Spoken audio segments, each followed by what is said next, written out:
गणेशाय नमः। सरस्वती नमः। अस्मद्गुरुभ्यो नमः। परमगुरुभ्यो नमः। माता पितृचरणकमलेभ्यो नमः। इष्टदेवताभ्यो नमः।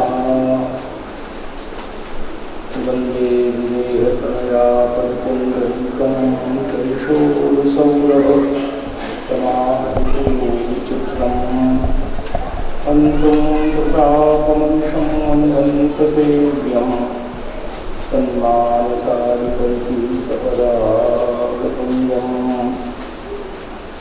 लोकाभिरामं रनुरङ्गधीरं राजीवनित्रं रघुवंशनाथं कारुण्यरूपं करुणाकरन्तं श्रीरामचन्द्रं शरणं प्रपद्ये। गोष्पदीकृतवामीशं मशकीकृतराक्षसं रामायणमहामालारत्नं वन्दे लीलात्मजम्। भवानी शंकरो वन्दे श्रद्धा विश्वासरूपिणौ यां विना न पश्यन्ति सिद्धा स्वान्तस्तमीश्वरम्। शुक्लां ब्रह्मचारसारपरमाद्यां जगद्व्यापिनीं वीणापुस्तकधारिणीं नभोजां जाड्यान्धकारापहां हस्ते स्थापितमालिकां विदधतीं पद्मासनसंस्थितां वन्दे तां परमेश्वरीं भगवतीं बुद्धिप्रदां शारदां। सीतानाथसमारम्भां रामानन्दानुमध्यमाम् अस्मदाचार्यपर्यन्तां वन्दे गुरुपरम्परां वन्दे गुरुपरम्परां। श्रीगुरुचरणसरोज निजमनमुकुरसुधार वर्णो रघुवर विमलयश जोदायकुभङ्गार। तुलसीदास जी के पद कमल बार बार सुनाय सिया राम के पदों को सहाय। श्री राम जय राम जय जय राम श्री राम जय राम जय जय राम राम जय राम जय जय राम राम जय राम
और चरम सत्र का आरंभ होना हनुमान जी की कृपा का सबसे बड़ा प्रमाण है। यदि हनुमान जी महाराज के नियंत्रण में, देख रेख में, उनकी निगरानी में यह कथा नहीं होती होती तो हम चरम सत्र का आरंभ नहीं समझ पाते, देख पाते। ऐसे हनुमान जी के प्रति कृतज्ञता का ज्ञापन करना हमारा उभयतक कर्तव्य है। हम तुलसीदास जी के पवित्र ग्रंथ को सामने रखकर परस्पर विचार विनिमय कर रहे थे। उसमें प्रसंग चल रहा था कि श्री भगवान का जो राज्य है, ये राम राज्य है। राम राज्य और धर्म राज्य एक ही वस्तु है। राम और धर्म पर्यायवाची शब्द है। आप धर्म बोले या राम बोले एक ही बात है। धर्म राज्य बोले या राम राज्य बोले। इसलिए महर्षि वाल्मीकि की बड़ी समस्या नहीं है जिसके लिए पंडित जी आप परेशान हो गए। सर तो हम संत भगवान के सामने नंगे ही।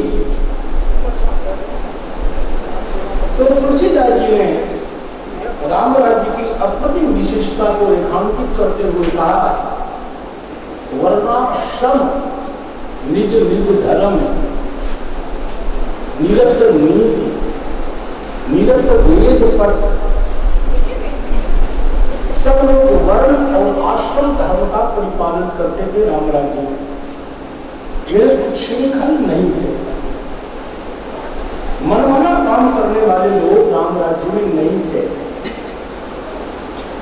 और सब लोग सुख पाते थे, आनंद में रहते थे। तुलसीदास जी महाराज ने इसके बाद एक और अच्छी बात कही है। एक बार चारों भाइयों ने मिलकर के एक जगह उपवेशन किया। भगवान संसाधिक आए, जो ब्रह्मा जी के मानस पुत्र हैं, सनत सनंदन संकुमान सनातन, जो सर्वदा 5 वर्ष की अवस्था में रहते हैं। भगवान से वर प्राप्त कर लिया है कि मैं हमेशा 5 वर्ष की अवस्था में ही रहूं, उस अवस्था में प्रवेश ही नहीं करूं जिस अवस्था में काम, क्रोध, लोभ आदि विकार होते। तुलसीदास जी की शान में बहुत सुंदर सुंदर पंक्ति लिखी है। तुलसीदास जी ने कहा, ऐसा लग रहा है मानो चारों भाई मूर्तिमान चारों वेद हैं, समदर्शी हैं, मुनि हैं, सकल भेद से रसरहित हैं, आशा वशम। आशा मतलब दिशा, आशा मतलब वो हिंदी वाली आशा नहीं है। आशा मतलब दिशा, और दिशा ही जिनका वस्त्र है, इसलिए कहते हैं आशा वसंत में पूर्ण दिगंबर है। एक व्यसन उनको कभी नहीं छोड़ता, और वो व्यसन क्या है? जहां भगवान की कथा होती है वहां वो चारों भाई पहुंच जाते हैं। और विचित्रता ये है, जब कोई कथावाचक नहीं मिलता तो चारों भाइयों में से एक भाई वक्ता बन जाते हैं और 3 भाई श्रोता बन जाते हैं। एक भाई बोलते बोलते थक जाते हैं तो वक्ता महोदय श्रोता बन जाते हैं, श्रोता में से ही एक भाई वक्ता बन जाते हैं। कितनी अच्छी व्यवस्था है। कहाँ से जरूरी है ये सब लोगों को बुलाना, आमंत्रित करना, आओ जी बैठो जी, क्या मतलब जंजाल। कितना सुंदर चारों भाइयों की कितनी अच्छी सेटिंग है। लिखा है, कहाँ रहे सनत आदि भवानी, जहाँ घट संभव मुनिवर ज्ञानी। और वहां भगवान ने इतना सम्मान किया है चारों भाइयों का, और चारों भाइयों ने भगवान की ऐसी सुंदर स्तुति की है, इसको सत्कारिक स्तुति कहते हैं। भगवान सीताराम जी की मंगलमय स्तुति की है। जय भगवंत अनंत अनामय, अनंत अनेक एक करुणामय। आप अनेक होते हुए भी एक हैं। भगवान अनेक हैं और एक हैं। अनेक रूप रूपाय विष्णवे प्रभ विष्णवे। हे निर्गुण, हे जय जय गुण सागर, आप निर्गुण भी हैं और सगुण भी हैं। सगुण इसलिए है कि आपके कल्याण में गुण है, निर्गुण इसलिए है क्योंकि प्रकृति का कोई गुण आप में विद्यमान ही नहीं है। ज्ञान निधान अमान मानप्रद, ज्ञान के विधान है और आप स्वयं अमानी बने रहते हैं और दूसरे को मान देते हैं, ये महापुरुष का लक्षण है। स्वयं अमानी रहते हुए दूसरे को मान देना भगवान की विशेषता बताई जा रही है। तत्व कृतज्ञ अज्ञता भंजन, मूर्खता को नष्ट कर देने वाले और तत्व को जानने वाले कृतज्ञ, नाम अनेक अनाम निरंजन, क्या बात है। आपका नाम एक है, क्या है? अनाम और निरंजन। अनेक होते हुए भी एक नाम वाले और अनेक नाम वाले निरंजन, सकल अंजन उपाधियों से रहित हैं, ऐसे राम जी के चरण कमल में वंदन। परम आनंद कृपा यतन मन पर पूर्ण का परिपूर्ण काम, प्रेम भक्ति अनपायिनी देहु अमन श्री राम। ऐसा कहते संकालिकों ने भगवान राम से अनपायिनी भक्ति की याचना की। और उसके बाद संकालिक जब प्रार्थना करके चले गए, तब एक बार की बात है, सभा लगी हुई थी चारों भाइयों की, और उस समय तीन भाई जो थे वो हनुमान जी के रूप में देख रहे थे। हनुमान जी समझ गए, वो हनुमान जी भगवान को प्रणाम करके कहा, प्रभु ये तो बहुत खतरनाक काम है भाई, ये तो बहुत भयानक काम है। हाँ, नीचे रख देते जाते, लेकिन रामायण के मस्तक पर योग शास्त्र में विधान कोई बड़ी कठिनाई। हाँ, श्री तुलसीदास जी महाराज कहते हैं उस समय हनुमान जी ने भगवान से निवेदन किया कि तीन भाई आपसे कुछ पूछना चाहते हैं भगवान, संत की महिमा क्या है, संत का लक्षण क्या है, और लगे हाथ आप संत की महिमा बताएंगे तो असंत के विषय भी बता दीजिए। तब श्री भगवान जो बोले हैं, संत असंत में उतना निरंतर है, जिन कुठार चंदन आचरण, जैसे कुठार ये कुठारी, उसकी बेल तो ये कुठार क्या करता है, चंदन का छेदन करता है। छेदन करने वाला कुठार उसके मुख में भी सुगंधी डाल देता है चंदन। वैसे संत जो उनका अनिष्ट करता है उसको भी सुगंधित कर देते हैं। ये कुछ विशेषता संत में होती है।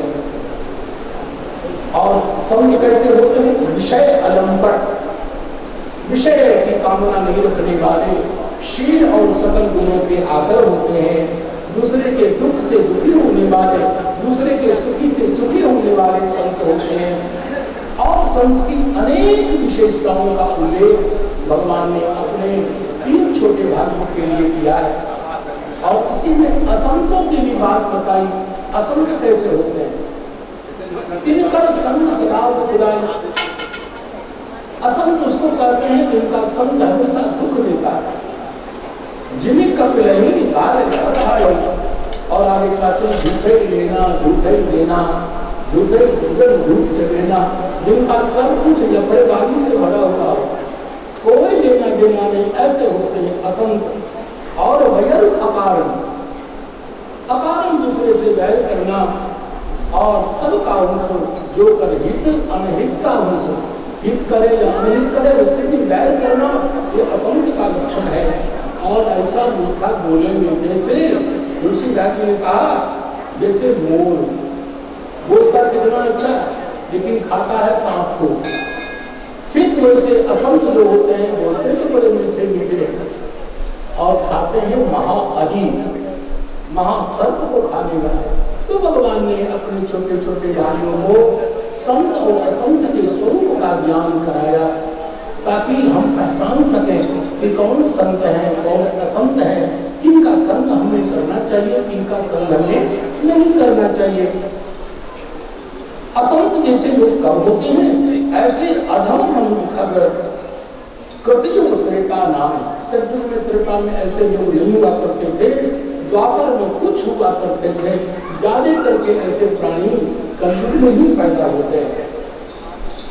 भगवान ने ये बात बताई। उसके बाद राम जी की एक विलक्षण बात सामने आई भगवान ने एक बार अपनी सारी प्रजा को आमंत्रित किया और सभी लोग लगभग आए।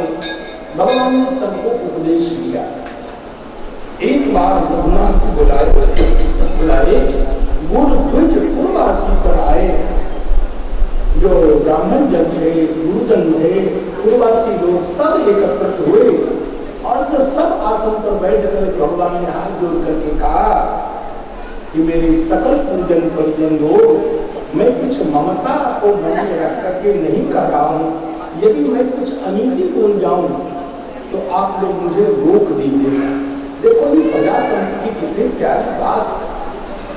राम राज्य की सबसे बड़ी सुंदरता यह है कि भगवान एक एक प्रजा को पृथक पृथक महत्व दे रहे हैं और कह रहे हैं कि आपको अधिकार है, यदि मैं गलत बोल जाऊं तो आप हमें डांट सकते हैं, समझा सकते हैं।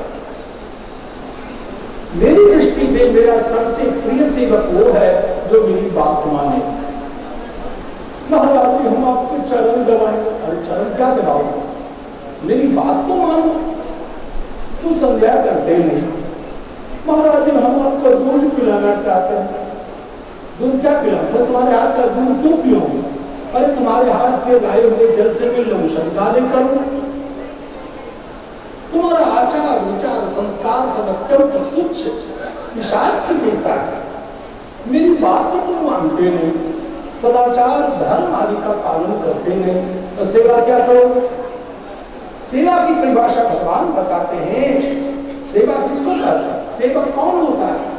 स्वयं सेवक प्रियतम मम सोई, मम अनुशासन माने द्रोही। जो मेरे अनुशासन को मानता है वही मेरा सेवक है। जो मेरी बात मानता है वो तो मेरा चेला है, और जो मेरी बात नहीं मानता उसको हमारा गुरु माना है। हम उसको गुरु समझते हैं। यदि चेला होता तो बात मानता ना। भगवान भी सेवक की परिभाषा बता रहे हैं और उसकी बात करते हैं। जो अनिति कुछ भाषण भाई, यदि मैं कुछ गलत बोल जाऊं तो वहीं पर जो है विश्राई, बिल्कुल डर छोड़ करके आप मुझे डांटिए, समझाइए। भगवान ने जो भाषण दिया है, अद्भुत उपदेश दिया, अद्भुत प्रवचन दिया भगवान राम ने। और वो क्या है? पूरा प्रवचन तो नहीं बता पाऊंगा, लेकिन भगवान ने कहा देखो, साधन धाम मोक्ष कर द्वारा, साधन का धाम और मोक्ष का द्वार ये शरीर है। इसी से आप सब कुछ कर सकते हैं और ये मोक्ष की अंतिम सीढ़ी है। इसके बाद सीधा मोक्ष है या सीधा नरक है। आप सही जगह पहुंच चुके हैं। पूर्ण विकास की स्थिति है। साधन राम मोक्ष कर द्वारा पालन के इस शरीर को पाप करके जिसने आपको कल्याण नहीं किया, पर लोग को नहीं संवारा, वो क्या करेगा? सो बड़त्र दुख पावे, बाद में वो पछताएगा और मस्तक को धूल करके पछताएगा। कभी ईश्वर पर दोष लगाएगा, कभी कर्म पर दोष लगाएगा। इसलिए अच्छा अवसर है, आत्म कल्याण करो, ऐसा भगवान कहना चाहते हैं। कहते हैं इस शरीर का फल विषय भोग नहीं है। जो विषय कुकर सुकर को मिलता है, निष्ठा भोगी कुकर सुकर को प्राप्त होता है, वही फल यदि हमने मानव शरीर से प्राप्त किया तो मानव शरीर की अपनी विशेषता क्या रहेगी? यह कंकर फल विषय भाई, स्वर्ग और स्वल्प अंत दुखदाई। स्वर्ग भी बहुत कम है, बहुत स्वल्प है और अंतिम में दुख है उसका भी परिणाम। इसलिए ऐसा करो, 84 लाख लोगों से घूमते घूमते घूमते आप जब मानव शरीर को प्राप्त करते हैं। ये मानव शरीर क्या आपके केवल कर्म का फल है? भगवान कहते नहीं, कर्मों की करी करुणा ने करुणा करके भगवान ने ये मानव जीवन दिया है और अकारण करुणा करने वाले भगवान ने अनुग्रह किया है। यदि आपने नरकम इस शरीर को, संसार को पार करने के लिए नौका के समान समझो और मेरी जो कृपा है अनुकूल हवा के समान है। और गुरु जो होते हैं वो कर्णधार होते हैं, पतवार को संभालने वाले होते हैं। और सारी अनुकूलता प्राप्त करने के बाद भी जो आत्म कल्याण नहीं कर सके वो निश्चित ही आत्महत्या है। आत्महत्या को जो गति मिलनी चाहिए वही गति उसको मिलेगी, ऐसा भगवान समझाते हैं। और आगे कहते हैं देखो संसार में पुण्य केवल एक है और कोई पुण्य नहीं है, ये भगवान कह रहे हैं। आपको कोई समझने में दिक्कत आ रही हो तो आप भगवान राम से पूछिए आपने ऐसा क्यों कहा। पुण्य एक जग नहीं, जग मम नहीं दूजा, और वो क्या है, मन क्रम वचन विप्रपद पूजा। मुझे बहुत अच्छा लगता है, मन से वचन से कर्म से विप्र के चरण कमल की उपासना, यही संसार में एक पुण्य है, मुख्य पुण्य है। इसके बाद जो पुण्य है सब इसके बाद का पुण्य है। एक नंबर का पुण्य है ब्राह्मण की पूजा करना, पूजा मतलब उनका सम्मान, उनका आदर, उनकी प्रशंसा के लिए चेष्टा करना। सारपूर्णतः पर मुनि देवा, जिस पर ब्राह्मण प्रसन्न हो जाते हैं, सारी देवी सारे देवता उन पर अकारण ही प्रसन्न हो जाते हैं।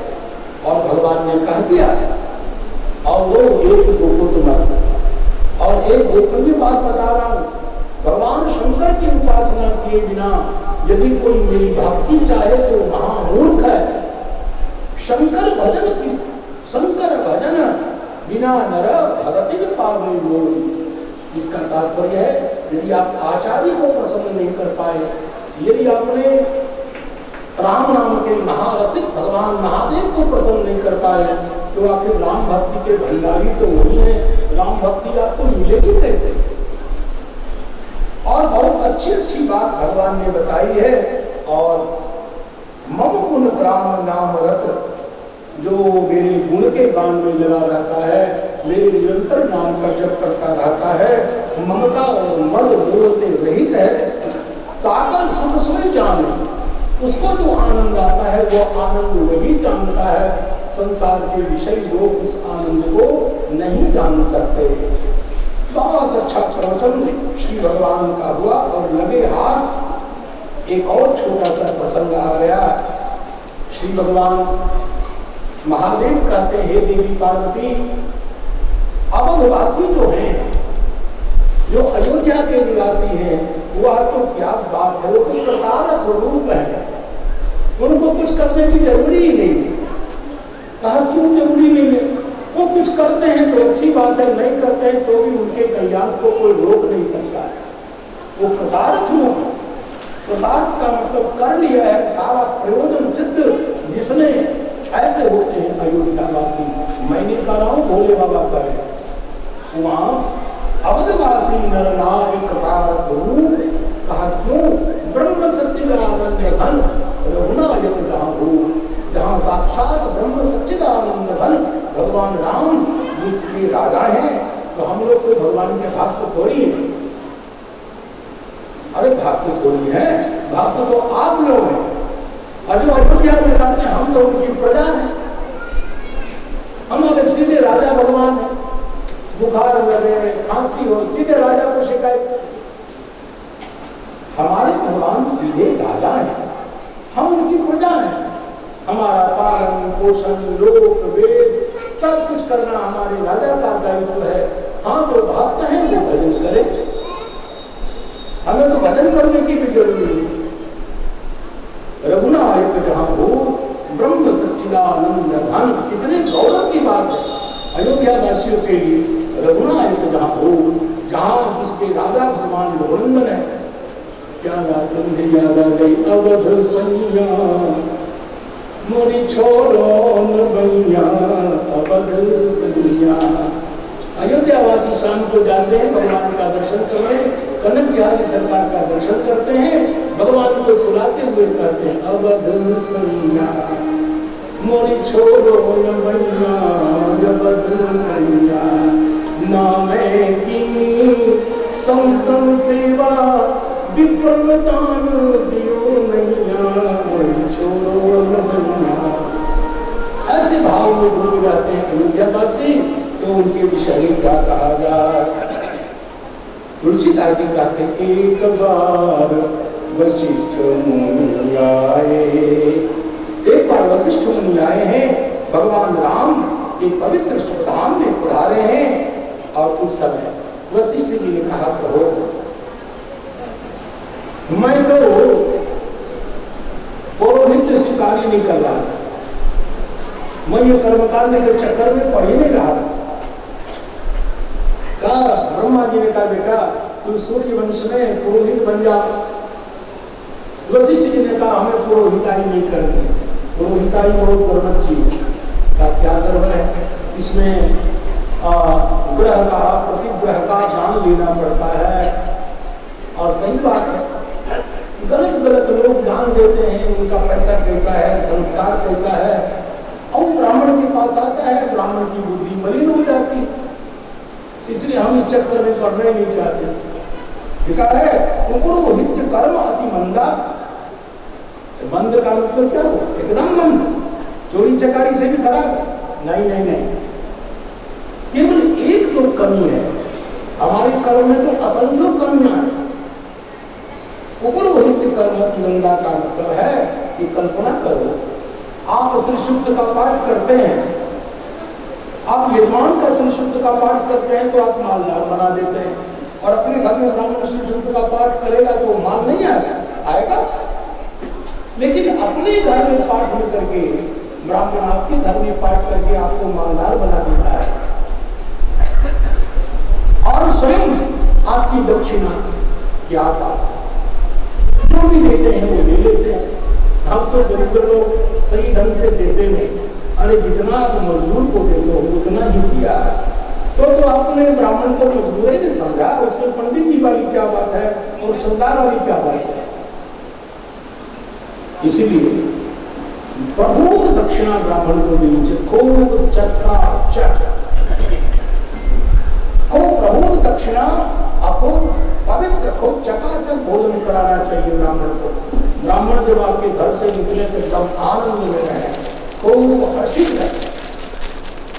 तो पुरोहित को मंद करके वशिष्ठ भगवान ने स्वीकार नहीं किया, तब ब्रह्मा जी ने कहा ऐसा मत करो, इसी वंश में पूर्ण ब्रह्म परमात्मा राम जी राजा बनकर के प्रकट हो रहे हैं, तो भगवान राम की पुरोहिताई करने का सौभाग्य मिलेगा, राम जी के पुरोहित बनोगे, राम जी चरण में प्रणाम करेंगे, उनको आशीर्वाद दोगे, इतना बड़ा गौरव होगा, राम जी का गुरु बनने का सौभाग्य आपको प्राप्त होगा, ये बहुत बड़ी बात।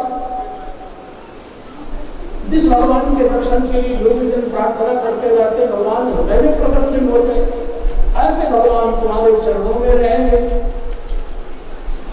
ऐसे भगवान को तुम आदेश दोगे तो राम जी ऐसा कर लीजिए, ऐसा कर लीजिए, ये सौभाग्य आपको प्राप्त होगा। तब वशिष्ठ जी ने कहा, जब पिताजी ने ऐसा आदेश दिया ब्रह्मा जी ने, तब मैंने पुरोहित स्वीकार किया। इस प्रकार की बहुत सारी बातें यहाँ प्रकट हुई हैं। श्री भगवान शंकर ने श्री रामचरित की को यही संपन्न करते हुए उन्होंने कहा, भगवान का चरित्र तो अनंत है देवी हे पार्वती, मैं अपनी मति के अनुसार तुम्हें सुना दी है, आगे क्या कहना है, आपको क्या जानने की इच्छा है। तब जगदम्बा भगवती पार्वती माता ने प्रसन्न होकर के कहा, विनीत और मधुर वाणी में कहा, अब मैं धन्य हो गई। हे प्रभु, सारा संदेह सारा मोह छिन्न भिन्न हो गया, आपके मुख से राम कथा सुनते हुए अपार आनंद हुआ है, तथापि मेरे मन में तृप्ति नहीं है, क्योंकि राम कथा सुनकर के जो तृप्त होता है इसका मतलब उसने राम कथा के रस विशेष को नहीं जाना।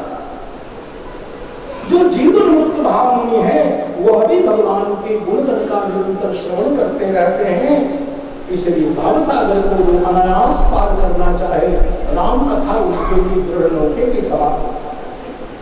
यदि कोई विषय है संसार के रस के प्रति उसका आकर्षण है, उसको भी राम कथा सुननी चाहिए। जगदम्बा भगवती पार्वती माता ने ये बात कही। श्री तुलसीदास जी महाराज बताते हैं इसके अनंतर श्री परांबा भगवती पार्वती माता ने कहना आरंभ किया, हे गिरिजा, जब आप सती के रूप में थी और आपके वियोग में मैं यत्र तत्र भ्रमण कर रहा था, उस समय एक बार घूमते घूमते नीलगिरी पर्वत पर गया और वहां स्वर्ण के जैसा चमचमाता हुआ शिखर मुझे दिखाई दिया। उस शिखर पर 4 वृक्ष थे। भगवान महादेव बताते हैं वट, पाकर, पीपर और आम। और वहां एक तालाब था, सरोवर था। वहां एक काक यानी कौवा रहता था, जिसका नाम कर्मांत में भी नहीं होता था। वह पीपर के नीचे ध्यान लगाता था, पाकर के नीचे जाप जप करता था, आम के नीचे भगवान की मानसिक पूजा करता था और वट के नीचे भगवान की कथा कहा करता था। मैं आनंद के कारण आनंद में भ्रमण करता हुआ कुछ दिन हंस बन करके वहां रहा, ऐसा भगवान शंकर कहते हैं। और कुछ दिन वहां रहकर भगवान की कथा सुन करके मैं कैलाश पर्वत पर आ गया। तुलसीदास जी महाराज वर्णन करते हुए कहते हैं एक बार की बात, भगवान को नाग पाश में बंधा देख लिया गरुड़ जी महाराज ने, तो गरुड़ जी को भगवान के ऐश्वर्य के प्रति मोह हो गया। तब नारद जी की कृपा से वो ब्रह्मा जी के पास आए गरुड़ जी। श्री ब्रह्मा जी ने कहा भगवान राम के परम तत्व को तो भगवान महादेव जानते हैं, इसलिए आप उनके पास चले जाइए। तब उन्होंने मुझे भगवान शंकर के पास भेजा, मेरे पास भेजा और मैंने भी कह दिया हे गरुड़ जी रास्ते में मिले हो, आपको कैसे समझाऊं। भगवान उनके ईमान को तोड़ना चाहते थे, इसलिए मैं साक्षात उसमें उन्हें हस्तक्षेप नहीं करना चाहता था। और मैंने कहा आपको कैसे समझाऊं। दूसरी बात है कि खर की भाषा खर नहीं जानते।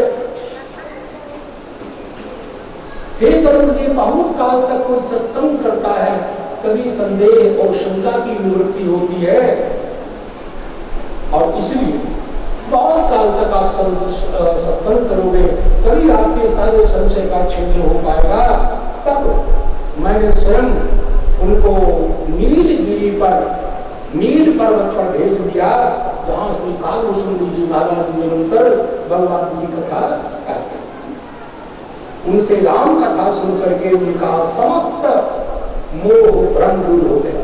यहाँ तुलसीदास जी महाराज ने इसी बहाने से संपूर्ण राम कथा का एक सार लिखा है, जिसको मूल रामायण कहते हैं।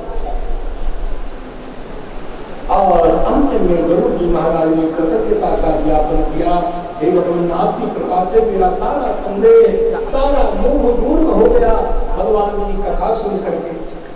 श्री काल जी ने कहा हे गरुड़ जी भगवान की माया अतिशय विचित्र है। मैं अपनी कथा सुनाता हूँ आपको। जब जब भगवान राघवेंद्र रामचंद्र अवतार लेते हैं तब मैं अयोध्या जी जाकर के भगवान की मंगल में रामचंद्र का दर्शन करता हूँ और आनंदित होता हूँ, क्योंकि राम जी का जो बाल रूप है वही मेरे इष्ट देव है।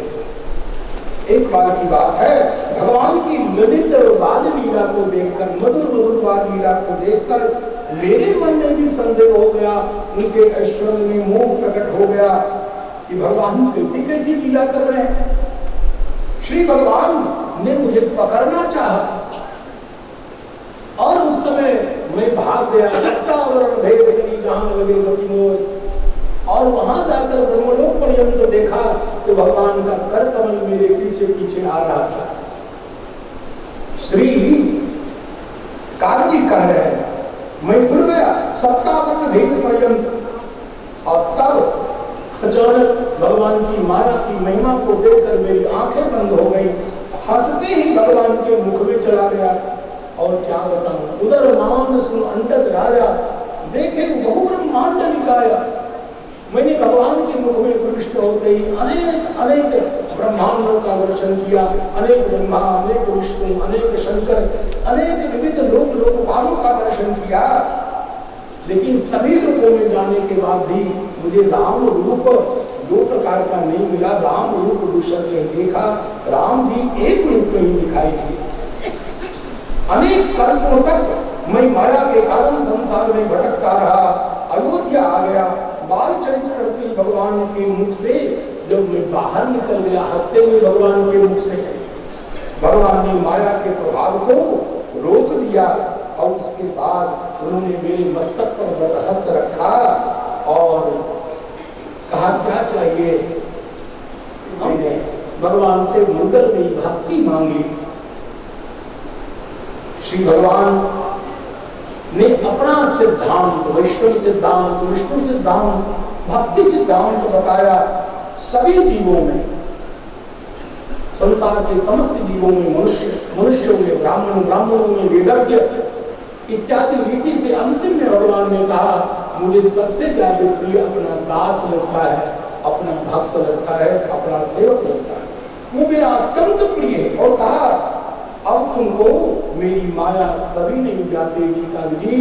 और मैं अपना वैयक्तिक अनुभव आपसे बताता हूँ। श्रीकांत जी ने गरुड़ जी से कहा, हे गरुड़ जी, बिन विश्वास भक्ति नहीं, विश्वास के बिना भक्ति प्राप्त नहीं होती और भक्ति के बिना भगवान द्रवीभूत नहीं होते और राम कृपा के बिना कभी भी जीव को परम विश्राम की प्राप्ति नहीं होती है। भगवान राम अनुपमेय है, भगवान राम किसी के बराबर है ऐसा बोलना भी पाप है। कालभूषण जी ने भगवान राम के परत्व का ऐसा जबरदस्त वर्णन किया, दुर्गा कोटि अमित अरिमर्दन, कोटि कोटि दुर्गा के समान अरिमर्दन की क्षमता भगवान राम में है और इंद्र के समान, हजार इंद्र के समान उनका मंगल में विलास।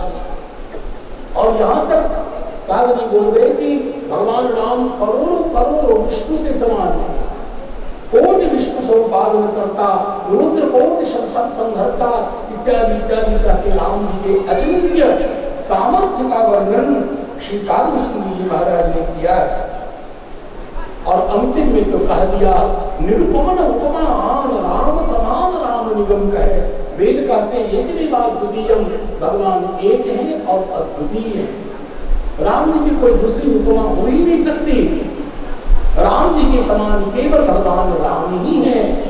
काल जी ने निर्णय करके संसार को बताया और कहा ऐसे भगवान होने पर भी भगवान भक्ति के अधीन है। भाववश्य भगवान सुख निधान करुणा भवन तदि ममता मगमान, इसलिए भजिए सदा सीता रमन।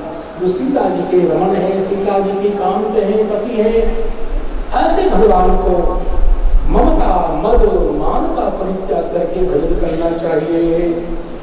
श्री गरुड़ जी ने कहा हे भगवान बताइए, हे कागजी, भगवान शिव ने आपके विषय में बताया था कि प्रलय काल में भी आपका नाश नहीं होता, आपके आश्रम में आते ही मोह आदि अज्ञान अंधकार दूर हो जाता है। ऐसी क्या बात है, इसका कारण क्या है प्रभु, आप कृपा करके उस कारण को बताइए। तुलसीदास जी महाराज उस कारण को स्पष्ट करते हुए कहते हैं। तब कागजी ने कहा हे गरुड़ जी, पहले इस माया ने मुझे इतना परेशान किया, संसार में भटकाया, मैं क्या बताऊं। पूर्व जन्म में कालभूषण जी अपने पूर्व जन्म की कथा सुनाते हुए कहते पूर्व जन्म में कलयुग में अयोध्या में मेरा जन्म हुआ और शूद्र बना, भगवान शूद्र का भक्त था, पर विष्णु आदि देवताओं से मैं विरोध करता था, उनकी निंदा करता था। अयोध्या और भगवान की महिमा में बिल्कुल नहीं जानता था। कलयुग, वहां तुलसीदास जी महाराज ने इसी क्रम में कलयुग के महात्म का वर्णन किया। कलयुग में कैसे कैसे लोग होंगे, कलयुग के लोगों की बुद्धि पर माया का कैसा प्रभाव होगा, विस्तार पूर्वक वर्णन किया है गोस्वामी जी ने। और उस कलयुग में मैं अकाल के कारण एक बार उज्जैन में गया और उज्जैन चला जाने के बाद एक वैदिक भगवान शंकर के परम भक्त ब्राह्मण की कपट पूर्वक मैंने सेवा आरंभ कर दी। कालभूषण जी बताते हैं गुरुदेव मेरे बहुत अच्छे थे, मेरे प्रति बड़े और भावुक थे, मेरा कल्याण चाहते थे, मुझे पढ़ाना चाहते थे, लेकिन उन्होंने मुझे बाहर से सज्जन देख करके भगवान शंकर का परम कल्याणकारी मंत्र ही प्रदान किया। एक बार की बात है, भगवान शंकर के मंदिर में बैठ करके भी भगवान शंकर के मंत्र का चक्कर रहा था। गुरु जी आए, उचित क्या था? गुरु जी आए तो मंत्र जप को छोड़ करके गुरु जी का अभिनंदन वंदन करना चाहिए था, लेकिन अभिमान के कारण में गुरु जी के चरण कमल में वंदन नहीं किया, उठ करके उनका अभिनंदन नहीं किया। तो गुरु जी तो परम दयालु थे, उन्होंने कुछ नहीं कहा, लेकिन भगवान शंकर से सहन नहीं हुआ। जो नहीं करो दंड खड़तोरा, भ्रष्टों को श्रुति मार्ग लोड़ा। मेरी वैदिक जो पद्धति है वह दूषित हो जाएगी यदि मैं दंडित नहीं करूंगा। तो भगवान शंकर ने दंड विधान किया, श्राप दे दिया। दया में गुरु जी ने कुछ नहीं कहा, लेकिन भगवान शंकर सह नहीं पाए और उन्होंने अजगर होने का श्राप दिया। दयालु गुरु जी ने भगवान शंकर की इतनी सुंदर स्तुति की, आप सब जानते हैं।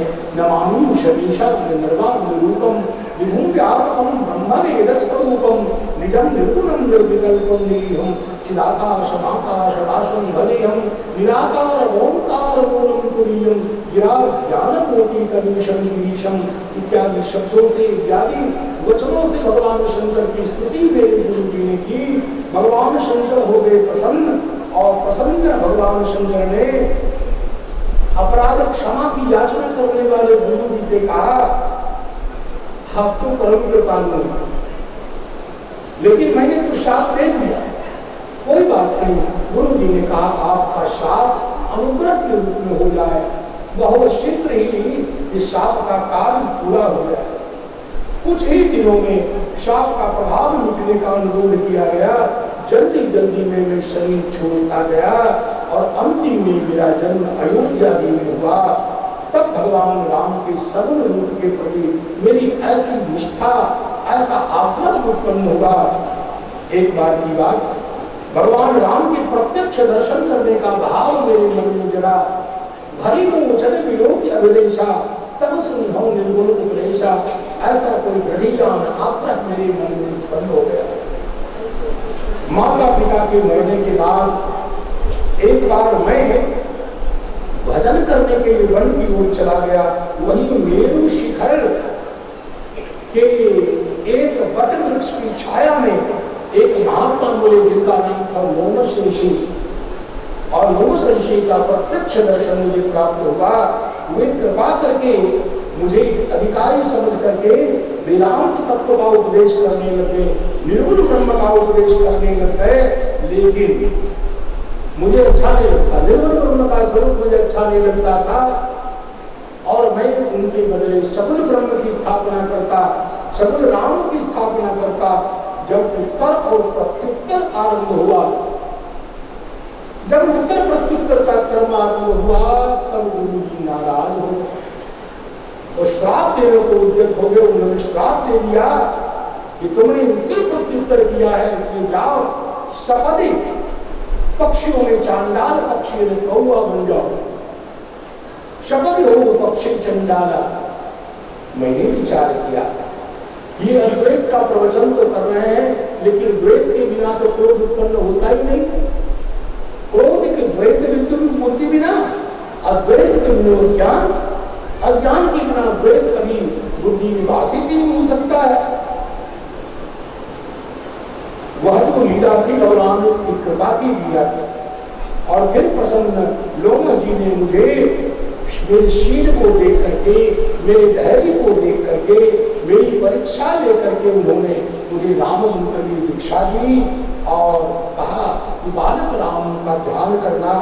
मुझे रामचरित्र का बोध भी कराया, रामचरितमानस का तत्वबोध मुझे उनके द्वारा प्राप्त हुआ।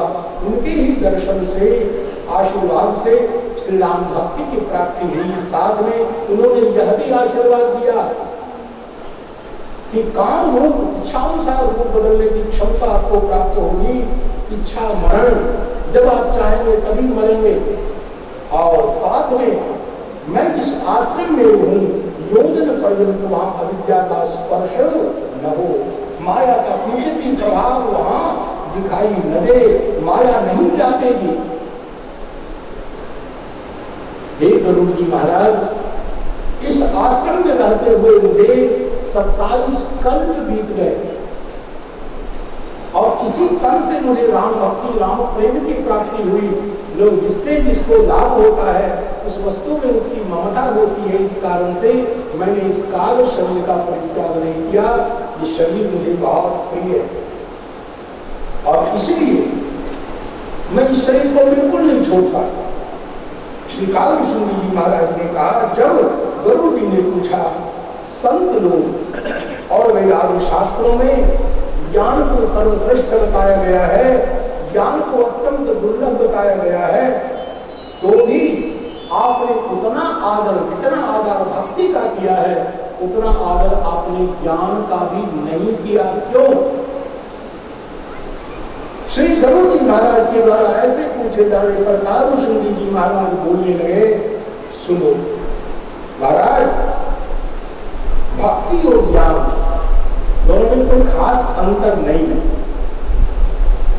भक्ति ही ज्ञान ही नहीं, कब कुछ भेदा, दोनों ही संसार से उत्पन्न खेल यानी व्यथा को दूर करते हैं। दोनों का काम एक जैसा है, फिर भी विद्वान लोग, संत लोग, मनीषी लोग दोनों में कुछ अंतर बताते हैं।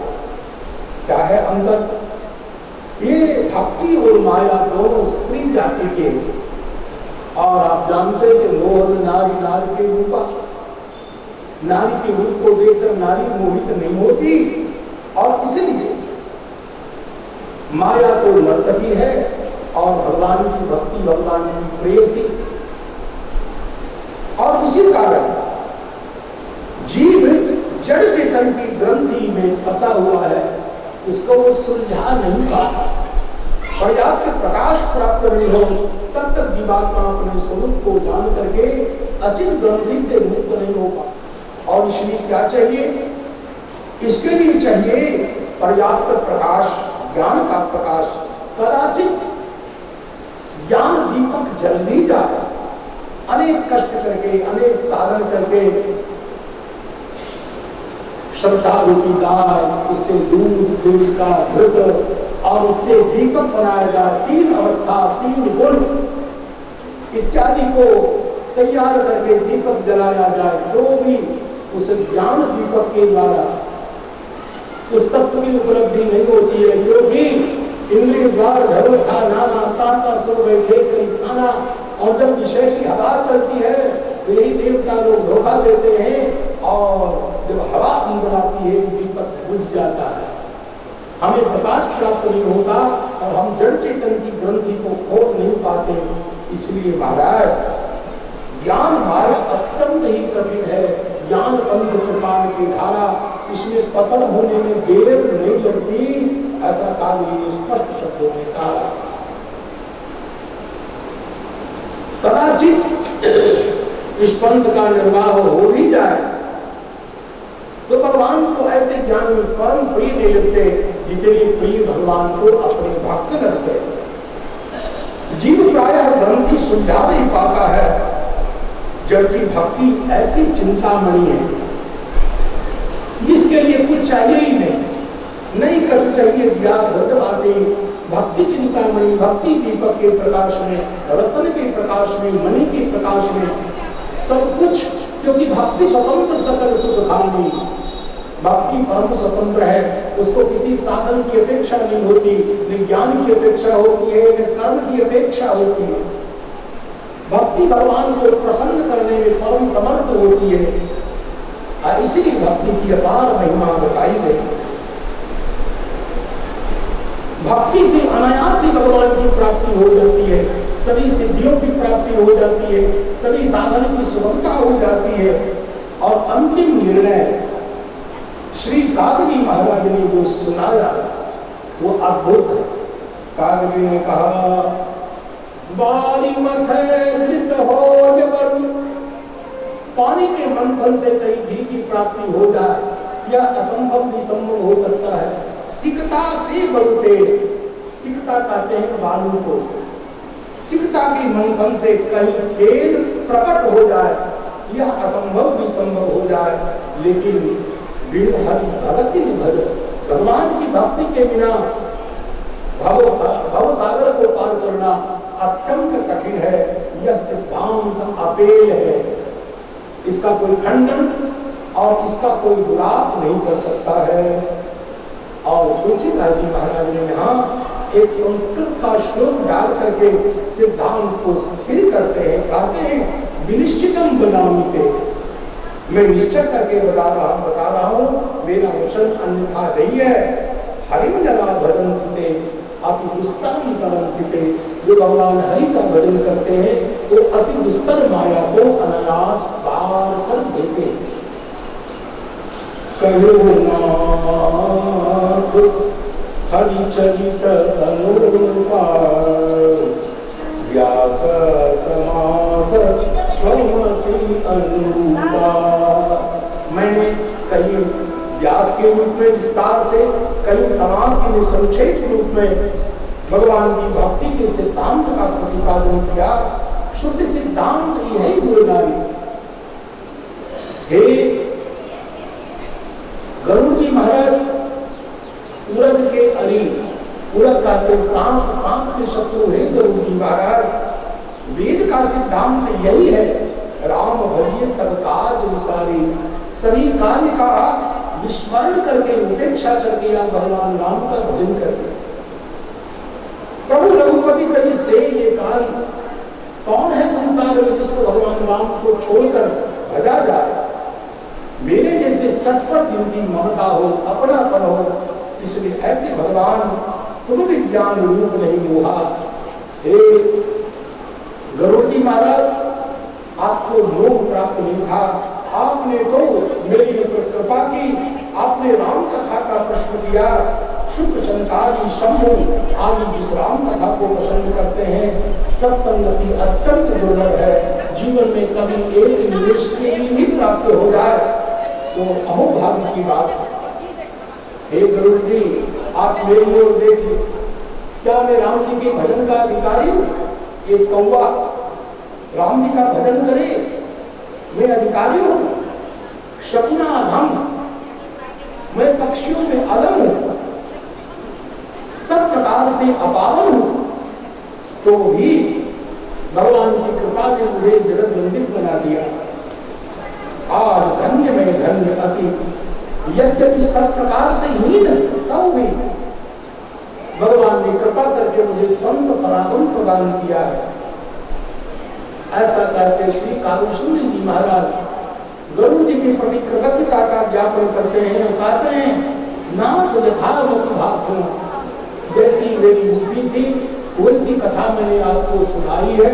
राखो नहीं कुछ बोल, मैंने कुछ छिपा करके नहीं रखा। चरित सरित रघुनाय कही, भगवान राम का जो चरित है वो महासागर के समान है। आहति पावे कौन, उस रामचरित कथा कौन पावे। और आगे कहते हैं श्री कालूसुंद जी गरुड़ जी को कथा सुनाते हुए कहते हैं, चाहे कोई कैसा विद्वान हो जाए, आचार निष्ठ हो जाए, योगी हो जाए, वैरागी हो जाए, चाहे कोई तपस्वी हो जाए, धर्मनिरत हो जाए, पंडित हो जाए, कृतज्ञ हो जाए, विज्ञानी हो जाए, जब तक भगवान सीताराम जी के चरण कमल की उपासना वो जीव नहीं करेगा, तब तक संसार से वो उतर नहीं सकता है।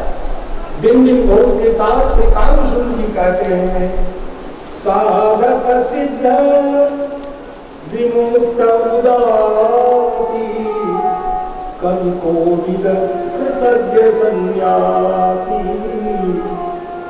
जोगी सूर सुतापस ज्ञानी, धर्म निरत पंडित विज्ञानी, तरहि न बिनु से मम स्वामी, राम नमामि नमामि नामी। ऐसे भगवान राम के चरण कमल में हम बार बार वंदन करते हैं, कृतज्ञता ज्ञापन करते हुए कहते शरण गए। मेरे जैसा अधम भी जिनकी शरण में गया, मेरे जैसा महापापिष्ठ अधराशी भी जिनकी शरण में गया, वो हो ही शुद्ध हो गया। ऐसे परम पावन भगवान रघुनंदन को बार बार नमामि नमामि। जासु नाम भव भेषज, जिनका नाम संसार का रोग मिटाने के लिए भेषज के समान है, दवाई के समान है। हरण घोर त्रैशूल, घोर तीन जो शूल है, आध्यात्मिक, आधिदैविक, आदि भौतिक त्रिविध शूल को मिटाने वाला है। सो कृपाल ऐसे परम दयालु भगवान मोहितों पर, मेरे ऊपर भी और आपके ऊपर भी सर्वदा अनुकूल बने रहे। सुनि भूषुंड के वचन शुभ, देखी राम पद नेह, बोलो प्रेम सहित गिरा गरुड़ विगत संदेह। श्री गरुड़ जी महाराज संदेह रहित होकर उसके बाद बोले हैं, मैं कृतकृत्य भलो तब वाणी। आपके उपदेश से, आपके प्रवचन से मैं कृतकृत्य हो गया, और जो वाणी आपकी भगवान की भक्ति से सनी हुई थी, राम भगवान के चरण कमल में मेरा अभिनव प्रेम उत्पन्न हो गया। माया से जन्म सारी विपत्ति छिन्न भिन्न हो गई। मोह जनित मोहित तुम भय, हे भगवान, मोह रूपी सागर में मैं डूब रहा था, आप जहाज बन करके आ गए, आपने हमें उबार लिया। आपका उपकार नहीं किया जा सकता। मोह पई भोजन प्रति उपकार, बंदो तब पदवार निवारा। और कृतज्ञता ज्ञापन करते हुए श्री गरुड़ जी ने कहा, मेरे द्वारा आपका उपकार नहीं होगा, बस मैं आपके चरण कमल में वंदन करता हूँ। इस प्रकार आज मेरा जन्म सफल हो गया, आपकी कृपा से मेरा सारा संदेह छिन्न भिन्न हो गया। आपने मुझे अपना किंकर आप जानिए। और ऐसा भगवान शंकर ने कहा, हे कुमार। इस प्रकार श्री गरुड़ जी महाराज कृतज्ञता ज्ञापन करके वहां से प्रस्थित हुए और अंतिम निर्णय दिया, कहो परम पुनीत इतिहासा, जिसको सुनकर भवपाश छिन्न भिन्न हो जाता है। संसार में जितने भी धर्म के अनुष्ठान बताए गए, सकल धार्मिक अनुष्ठान का एक ही फल है, जहां लग साधन वेद बखानी, सब पर फल हरि भगति भवानी। भगवान महादेव कहते हैं, भवानी समस्त साधनों का फल श्री भगवान के चरण कमल में प्रेम है। सो रघुनाथ भगत सुखदाई, ऐसे भगवान रघुनंदन की भक्ति को वेद ने गाया है, और वैसी भक्ति कभी किसी को प्राप्त होती है, इतनी दुर्लभ है। मुनि दुर्लभ हरि भक्ति नर पावहि बिन प्रयास। यदि ऐसी भक्ति आप प्राप्त करना चाहें, अनायास प्राप्त करना चाहें, ये यह कथा निरंतर सुनहिमान विश्वास। जिस कथा का आपने श्रवण किया, उस कथा को विश्वास पूर्वक श्रवण करें, तो इसी कथा के द्वारा उसे भगवान की भक्ति प्राप्त हो जाएगी। आगे भगवान महादेव जगदम्बा भगवती पार्वती माता को कथा सुनाते हुए कहते हैं, हे देवी, मेरे विचार से सर्वज्ञ वही है, गुणी व्यक्ति वही है, मंडित और महिमंडित पंडित व्यक्ति भी वही है, धर्मपरायण भी वही है, जिसका मन भगवान के चरण कमल की उपासना में लगे। मेरे विचार से नीति निपुण व्यक्ति भी वही है, श्रुति सिद्धांत को बहुत अच्छी तरह से वही जानता है, वही कवि है, वही विद्वान है, वही रणधीर है, जो छल छोड़ करके भगवान सीताराम की उपासना करता है। भगवान महादेव कहते हैं, धन्य देश, वह देश धन्य है जहाँ श्री गंगा जी की धारा प्रवाहित होती है, प्रवाहित होती है। वही नारी परम धन्य है जो पातिव्रत्य धर्म का निष्ठापूर्वक पालन करती है। वही राजा धन्य है जो नीति का आचरण करता है। वही ब्राह्मण धर्म है, धन्य है जो अपने धर्म का परिपालन करता है। वही धन धन्य है जिस धन की प्रथम गति होती है। धन की तीन ही गति होती है, दान, भोग और नाश। आप धन की प्रथम गति में धन का विनियोग नहीं करेंगे तो दो गति अपने आप हो जाएगी, भोग और नाश। यदि आप धर्म में धन का विनियोग नहीं करेंगे, भोग में विनियोग नहीं करेंगे, तो धन की तीसरी गति अपने आप में हो जाएगी। श्री भगवान शंकर कह रहे हैं, सो धन्य घड़ी सोई जब सत्संगा, वह घड़ी धन्य है जिस घड़ी में हमें सत्संग की प्राप्ति होती है। और धन्य जन्म बुद्ध भगत के बंदा, ब्राह्मण का शरीर हो और भगवान हरि के चरण कमल में प्रेम हो, ऐसा ब्राह्मण जीवन परम धन्य। भगवान महादेव कहते हैं, सो कुल धन्य उमा सुनो, वह वंश धन्य है जिस वंश में कोई भगवान राम का परम भक्त उत्पन्न होता है। हे देवी पार्वती, श्री रघुवीर परायण, निरंतर भगवान राम की उपासना करने वाला जिस वंश में ऐसा वंश उत्पन्न होता हो जिसमें विनय के साथ भगवान की भक्ति प्राप्त हो। हे देवी, हे पार्वती, हे कल्याणी, हे भवानी, मैंने मति के आधार पर, मति के अनुसार आपको भगवान राम की कथा सुनाई। यद्यपि प्रथम ये कथा परम गुप्त थी, गुप्त रूप से छिपी हुई थी यह कथा, आपके मन की प्रीति को देखकर मैंने राम कथा को अभिव्यक्त कर दिया। तब मैं राम कथा, रघुपति कथा सुनाई है। लेकिन याद रखना देवी, इस राम कथा के सभी अधिकारी नहीं होते। जिस किसी को राम कथा सुनाई नहीं जानी चाहिए, भगवान शंकर कह रहे हैं, यह न कहिए किसको राम जी की कथा नहीं सुनानी चाहिए।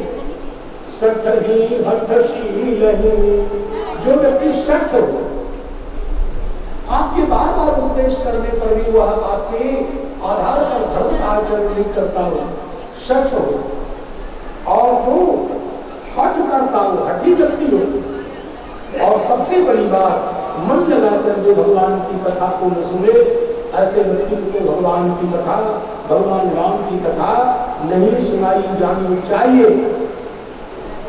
आगे कहती देवी, कहीं न लोभी, जो महालोभी हो, क्रोधी हो, कामी हो, और जो चर अचर दोनों के नायक भगवान राम जी की भक्ति नहीं करते, उसको भी ये राम कथा नहीं सुनाई जानी चाहिए। और भगवान शंकर समझाते हुए कहते, देवी, जो ब्राह्मण से द्रोह करता हो उसको तो कभी न सुनाओ। क्यों? कहा, संसार की सारी विद्याएं ब्राह्मण की कृपा से आई। ब्राह्मण ने एक एक गिलास जल पी करके, एक एक मुट्ठी चना खा करके वेद शास्त्र पुराण स्मृति सबकी रक्षा की है। यदि ब्राह्मण नहीं होते तो आज वेद हमें उपलब्ध नहीं होता। कल्पना करिए, जब ये लिपि और प्रिंटिंग प्रेस, कागज, कलम, इसकी सृष्टि नहीं हुई थी तो शास्त्र किसके सहारे बचे? आपने शास्त्र की रक्षा की क्या? तपस्वी ब्राह्मणों ने जल पी करके, एक एक मुट्ठी चना खा करके 9-9, 10-10, 12-12, 15-15 घंटे वेद का पाठ करते हुए वेद की रक्षा की, शास्त्र को याद करके कंठ में रख करके बचाया। और ऐसे ब्राह्मण से द्रोह करोगे तो शास्त्र आपको सुनाया जाएगा। और इसी भगवान महादेव कहते हैं, द्विजद्रोही न सुनायो कबहू, भले ही पैसा वाला हो, इंद्र के जैसा संपन्न ही क्यों न हो, उसको राम कथा नहीं सुनानी चाहिए। सुरूपति सरिस हो ये नृप जब हूं, भले ही वो राजा हो, पैसे वाला होगा, अपने घर में होगा, उसको जो कोई पैसे वाले को कोई व्यक्ति सुना रहा है, इसका मतलब वो कथावाचक नहीं है, भाड़ है। और क्या? जो भगवान का भक्त नहीं है, ब्राह्मण से द्रोह कर रहा है, और उसके सामने आप राम कथा सुना रहे हैं, तो आप पैसे के लोग से सुना रहे हैं। कथावाचक होने का अधिकार आपको नहीं है। आप कोई नाचने जाने वाले नौटंकी बाज आदमी, अधिकारी विचार करके, क्योंकि ज्ञान विक्रय महापाप है, पैसा लेकर कथा सुनाना महापाप है। ये ब्रह्म विद्या है, ये अधिकारी को दी जाती है। राम कथा वेद की ही व्याख्या है, इसलिए राम कथा ब्रह्म विद्या है। अधिकारी शिष्य अपने पुत्र आपके चरणों में कोई प्रणत है, अधिकारी है, सुना दो, अन्यथा सबको नहीं। राम कथा के तेरी अधिकारी, जिनके सत्संगति जति प्यारी। इसको सुनाया जाए। तुलसीदास जी कहते हैं गुरुपद प्रीति, जिसको गुरु जी के चरण से प्रेम है, जो नीति के आधार पर चलता है और जो ब्राह्मण का सेवक है, ऐसा अधिकारी है, उसको राम कथा आप सुनाइए। राम कथा उसको विशेष सुख देती है जिनको भगवान राम अतिशय प्रिय हैं। इसलिए यदि आप भगवान राम के चरण कमल का प्रेम चाहते हैं अथवा आप मोक्ष चाहते हैं, दोनों प्रकार की इच्छा यदि आपकी है तो भाव के साथ इस कथा का, यदि रामचरितमानस की कथा का निरंतर श्रवण कुटपान करिए। श्रवण कुटपान का मतलब कान को बनाइए तो ना, और राम कथा जो अमृतमय है उस सोने से उस राम कथा अमृत को का पान करिए। भगवान महादेव ने कहा, देवी गिरिजा, मैंने आपको राम कथा सुनाई है। यह राम कथा कली के मन को मिटाने वाली है, मन के मन को भी दूर करती है, संसार के रोग को मिटाने वाली है, उसके लिए जो सजीवन मूली है। वेद कहते हैं राम कथा का गान करें। इसमें 7 सोपान है जो भगवान राम के भक्तों के लिए मार्ग है। भगवान महादेव कहते हैं मन कामना सिद्धि नर पावा, जो व्यक्ति कपट का परित्याग करके राम कथा का गान करता है उनकी मन की अभिलाषा पूरी होती है। जो कहते हैं, सुनते हैं, अनुमोदन करते हैं, ऐसे व्यक्ति को भवसागर को वैसे पार कर जाते हैं जैसे गाय के घर की जमीन व्यक्ति अनायास पार कर लेता। सुनी सन सखा हृदय अति भाई, तब भगवती गिरिजा माता, भगवती भवानी पार्वती माता ने कहा, नाथ कृपा मनुगत संदेहा। हे भगवान, हे चंद्रशेखर भगवान, हे महादेव, आपकी कृपा से मेरे सारे संदेह छिन्न भिन्न हो गए। भगवान राम के चरण कमल में अभिनव अनुराग उत्पन्न हो गया।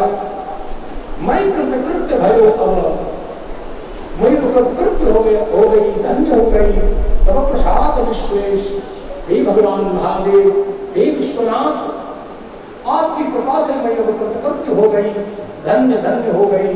उपजी राम भगवती दृढ़, भगवान वृंद राम के चरण कमल में मुझे अत्यंत अनुराग उत्पन्न हो गया, मेरे जीवन का सारा क्लेश समाप्त हो गया। तुलसीदास जी महाराज को कहने लगे, राम भक्तों, राम प्रेमियों, यह जो मैंने आपको कथा सुनाई है, यह शुभ शंभु, यह शुभ शंभु उमा संवादा, भगवान शंकर और महादेव, भगवान शंकर और पार्वती माता का जो पारस्परिक संवाद था, जो सुख का संपादन करने वाला है, सकल विषादों का शमन करने वाला है, यह मैंने सुनाया। भव का भंजन करने वाला, संदेहों का गंजन करने वाला और संत महापुरुषों का रंजन करने वाला सज्जन व्यक्ति का कर्म प्रिय यह संवाद मैंने आपको सुनाया। तुलसीदास जी कहते हैं, जो राम जी के उपासक है, जो राम जी की भक्ति करते हैं, राम जी की प्रेम की कामना करते हैं, ऐसे व्यक्ति के लिए रामचरितमानस से श्रेष्ठ कोई ग्रंथ नहीं है। राम उपासक जे जग नाही, यही सम प्रिय तिनके कछु नाही। आगे गोस्वामी जी कहते हैं, रघुपति कृपा यथा मति बाबा, मैंने भगवान की कृपा से जैसा विवेक था, जैसा ज्ञान था, मैंने सुनाया है। यही कलिकाल में साधन पूजा, विभीषण कलिकाल चल रहा है, इसमें कोई दूसरा साधन है ही नहीं, ना आप योग कर सकते हैं। आपका शरीर इस लायक नहीं, आपका अन्न दूषित है, चिंतन दूषित है, क्या करोगे? योग यज्ञ जप तप व्रत पूजा, ये सारे साधन अब श्रीहीन हो गए, निष्प्राण हो गए। एक ही साधन बाकी है, राम ही सुमिरिय गाइय राम जी का स्मरण करो। राम जी गाने की इच्छा हो तो केवल राम जी को गाओ, और संतत सुनिए राम गुण ग्राम ही, सदा सर्वदा राम जी के ही गुणों का ग्राम, गुण समुदाय का श्रवण करो। कहा क्यों? जासु पतित पावन बलवाना, पतित का को पावन करना जिनकी दृढ़ प्रतिज्ञा है, जिनका दृढ़ निश्चय है, और जिन्हें बड़े बड़े विद्वान वेद शास्त्र संत गुणगान करते हैं। अरे मन, ऐसे भगवान को कुटिलता का परित्याग करके भजन करो। ताहि भजई मन तज कुटिलाई, सभी समस्त कुटिलताओं का परित्याग करके ऐसे भगवान जानकी नाथ का भजन करो। तुलसीदास जी का संसार में ऐसा कौन है जो राम जी का भजन करके जिसने गति नहीं प्राप्त करनी है। तुलसीदास जी चैलेंज करते हुए कहते हैं भगवान राम का भजन करे और गति न प्राप्त कर ले, ऐसा सुना नहीं गया है। पाई न कही गति प्रतित पावन, राम भज सुनो सखमना। अरे सखमना, अरे मन सखमन, बताओ राम जी का भजन करके किसने गति प्राप्त नहीं की है। तुलसीदास जी उदाहरण प्रस्तुत करते हैं। गणिका एक वेश्या थी, अजामिल, जिनकी कथा भागवत में प्रसिद्ध है। व्याध वीर गजादि खल तारे घन, ऐसे असंख्य दुष्टों को भगवान ने तार दिया है। आभीर किसी का तो वंश अहीर है। आभीर जमन एक मुसलमान, किरात, खस एक जाति विशेष है, शौच, चांडाल, ऐसे पापी भी जो अवरूप माने जाते थे, एक बार भगवत नाम के उच्चारण से उन्होंने अपना उद्धार कर लिया। ऐसे भगवान राम के चरण कमल में बारंबार मेरा प्रणाम। तुलसीदास जी महाराज राम कथा को संबोधित करते हुए कहते हैं, रघुवंश भूषण चरित या नर, कहानी सुन देखा गई। जो भगवान रघुवंश भूषण है, रघुवंश के अलंकरण के समान है, ऐसे भगवान राम के मंगल में चरित्र का जो उच्चारण करते हैं, कथन करते हैं, जो सुनते हैं और जो गान करते हैं। देखो, कहना और गान करना दोनों अलग अलग चीज है। भगवान के चरित्र को गाना भी चाहिए और कहना भी चाहिए। ऐसा करने से क्या होगा?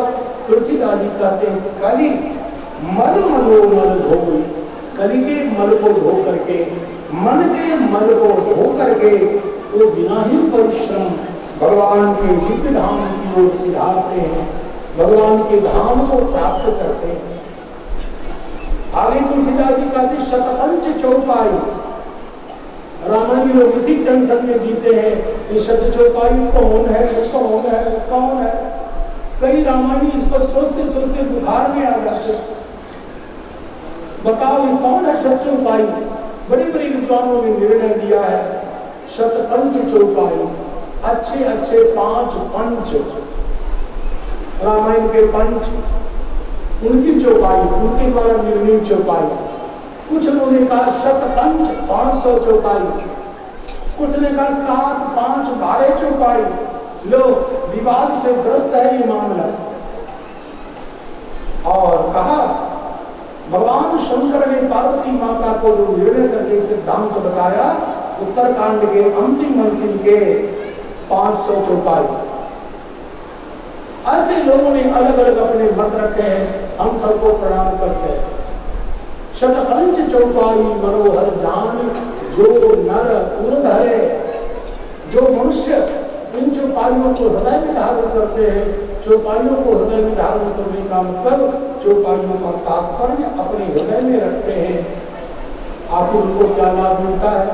दारुण अविद्या जनित पंच विकार, भूपधरे, भगवान रघुनंदन उनके हृदय से, उनके हृदय में विद्यमान जो अविद्या है, कैसी अविद्या है? दारुण अविद्या, भयानक अविद्या। उस अविद्या से उत्पन्न जो पंच विकार, राग द्वेष अभिनिवेश, या जो पंच अविद्या के विकार हैं, भगवान रघुनंदन उनके अविद्या विकार को हरण कर लेते। और तुलसीदास जी का अंतिम फाइनल बहुत अच्छी पंक्ति जिसका मैं परम भक्त हूँ। तुलसीदास जी अंतिम में रामायण के सार के रूप में अपनी टिप्पणी, अपना निर्णय देते हैं। सुनिए, तुलसीदास जी ने कहा, इतनी मोटी किताब लिखने के बाद मैंने क्या पाया? कंक्लूजन क्या है, उपसंहार क्या है, निष्कर्ष क्या है? तुलसीदास जी कहते हैं, मैंने ये पाया, सुंदर सुजान कृपा निधान, अनाथ पर कर प्रीति जो सो एक राम।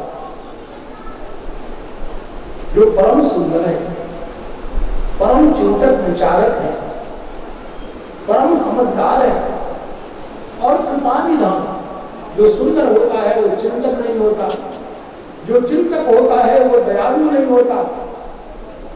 और राम जी हैं, सुंदर भी हैं, विद्वान भी हैं, दयालु भी हैं।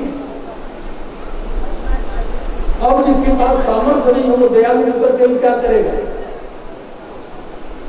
दयालु है, समर्थ है, उसको पता ही नहीं है कि दया की जरूरी किसको है। असाध्य गुण है, भयानक है, राक्षस के जैसा। क्या करेंगे उसे व्यक्ति के पास में जाकर के? सुंदर सुजान कृपा निधान, अनाथ पर कर जो प्रीति जो, हमारे जैसे अनाथ पर प्रेम करने वाला कौन है? तुलसीदास जी कहते हैं, ऐसे तो संसार में एक ही है, सो एक राम। अकाम हित, जिनके हृदय में कोई कामना नहीं है, ऐसे लोगों के हितकारक वो एक राम है। और तुलसीदास जी कहते हैं, अकाम हित निर्माण प्रद, जो मोक्ष प्रदान करने में समर्थ है। समान को तुलसीदास जी संसार के लोगों से पूछते हैं, राम जी के जैसा कौन है, जरा बताओ तो, कोई मेरे सामने आओ। समान को तुलसीदास जी ने कहा, जिस भगवान राम की कृपा नहीं, कृपा का एक छींटा, एक लवलेश, जाकी कृपा लवलेश दे, यह मतमंद तुलसीदास भी आज परम विश्राम को प्राप्त कर रहा है, परम शांति और परम सुख को प्राप्त कर रहा है। पायो परम विश्राम। और मैं निर्णय कर रहा हूँ रामचरितमानस से लिखने के बाद, राम समान प्रभु नाही कहूँ। दुनिया में भगवान राम जी के जैसा कोई स्वामी नहीं। तुलसीदास जी का निर्णय है, पायो परम विश्राम राम समान प्रभु नाही कहूँ। इतना निर्णय देने के बाद तुलसीदास जी भगवान राम के चरण कमल में अंतिम निबंधन करते हैं, प्रभु आपके जैसा, मेरे जैसा कोई दीन नहीं, दरिद्र नहीं, और आपके जैसा कोई दीनों का हितकारक नहीं। मोह सब दीन न दीन हित तुम समान। हे रघुनंदन, आपके जैसा कोई हितकारक भी नहीं। और ऐसा चिंतन करके अस विचार रघुवंश मणि हरम विषम भव भीर। यह जो संसार की भीड़ है, भीड़ का मतलब ये नहीं जो भीड़ दिखाई दे रही, भीड़ का मतलब संसार का जो कष्ट है, संसार का जो दबाव है, चाप है, भव चाप, संसार का जो कष्ट है, आध्यात्मिक, आदि दैविक, आदि भौतिक, यह जो संसार का त्रिविध ताप है, हे भगवान उसका हरण कर लीजिए। हे गुना, हे सीता कांत, हे जानकी जीवन, आपको छोड़कर हम किसकी शरण में जाएं? अस विचार रघुवंश मणि हरहु विषम भव धीर। और अंतिम में तुलसीदास जी ने एक बार भी ये नहीं कहा कि आप मुझे मुक्ति दे दीजिए, और गोस्वामी जी ने एक बार भी नहीं कहा कि आप मुझको दर्शन दे दीजिए। तो भगवान राम ने कहा तुलसीदास जी क्या चाहिए आपको? तो अंतिम में तुलसीदास जी ने जो बात मांगी है भगवान से, हम आपसे प्रार्थना करेंगे अब भगवान राम भी आपके सामने आ जाएं तो आप भी यही मांगिए जो तुलसीदास जी मांग रहे हैं। मांगने योग्य बात है जो तुलसीदास जी कह रहे हैं। कामी नारी प्यारी जिमी, कामी व्यक्ति को जैसे स्त्री पसंद आती है, कामी व्यक्ति को स्त्री को छोड़ करके कुछ अच्छा नहीं लगता, रात दिन स्त्री का ही चिंतन करता रहता है कामी। कामी नारी प्यारी जिमी, कामी व्यक्ति को स्त्री जैसे प्रिय लगती है। लोभी प्रिय जीविताम, लोभी व्यक्ति को पैसा जैसे प्रिय लगता है, रात दिन हाय पैसा, बाप पैसा, इधर पैसा उधर पैसा, लोभी प्रिय जीविताम।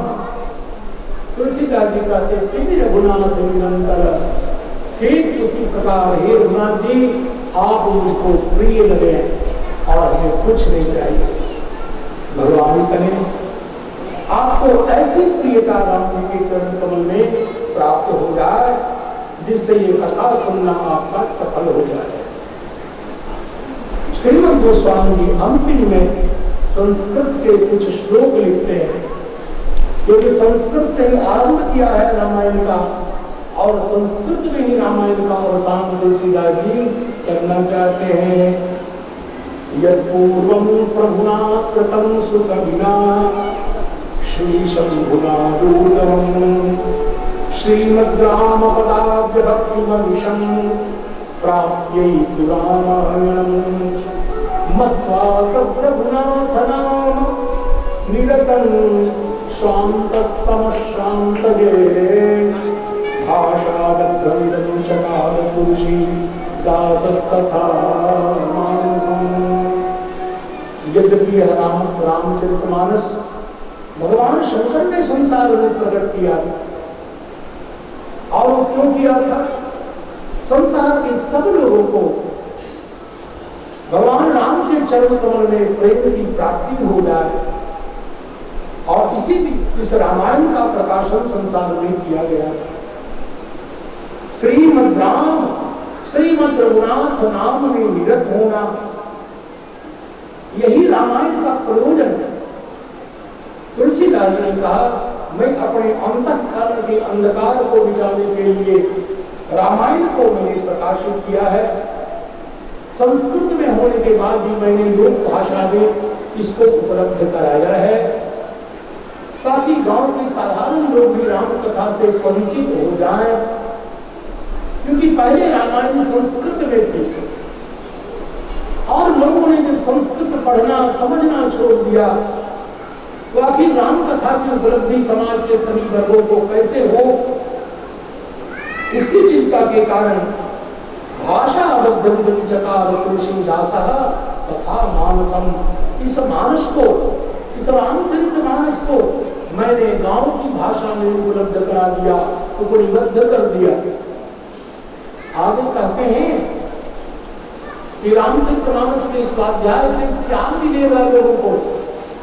पुण्यम पापहरम सदा शिवकरम, यह रामायण परम पावन है, सकल पापों को हर लेने वाली, लोक का परम कल्याण करने वाली है और विज्ञान और भक्ति को प्रदान कर देने वाली है। माया मोह का जो मल है उस मन को नष्ट कर देने वाली रामायण है। वैराग्य से परिपूर्ण प्रेम रूपी सागर को उल्लसित कर देने वाली है और परम पावन है।